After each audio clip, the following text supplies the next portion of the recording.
Alam mo ba kung bakit natanggal si Cheese Escudero bilang Senate President at biglang bumalik si Tito Soto? Hindi simpleng intriga ito. It started with a flood control scandal. May 30 milyong piso donation na pumutok. At sa huli, bagsak ang tiwala sa kanya sa loob mismo ng Senado. July 2025, mataas ang momentum ni Cheese. 19 senators voted for him. Siya ang bagong Senate President. Si Soto, na-downgrade to minority leader. During that time, parang untouchable si Cheese. Pero mabilis ang ikot ng politika, ilang buwan lang, nagbago ang lahat. Doon na sumabog ang issue sa flood control.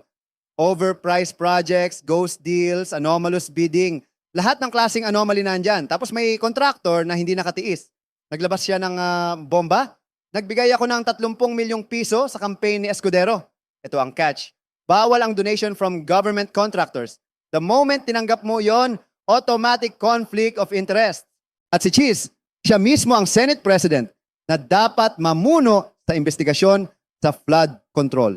Kaya obvious ang tanong, paano pa siya magiging credible kung siya mismo kumita sa contractor? Sa politics, oo, importante ang numbers. Pero mas importante, trust. At nung lumabas yung 30 milyong pisong revelation, allies started jumping ship. Dati, untouchable si Cheese. Bigla siyang naging mag-isa, September 8, 2025. Regular Senate session, isang senador ang nag-motion. Vacant ang posisyon ng Senate President.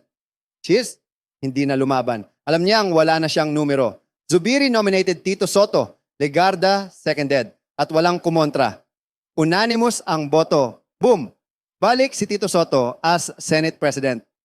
Kaya bakit nga ba siya natanggal? Not just dahil sa politika, not just dahil sa intriga, pero dahil sa flood control scandal. Dahil sa 30 milyong piso na illegal na donasyon at dahil gumuho ang trust ng kanyang mga kakampi.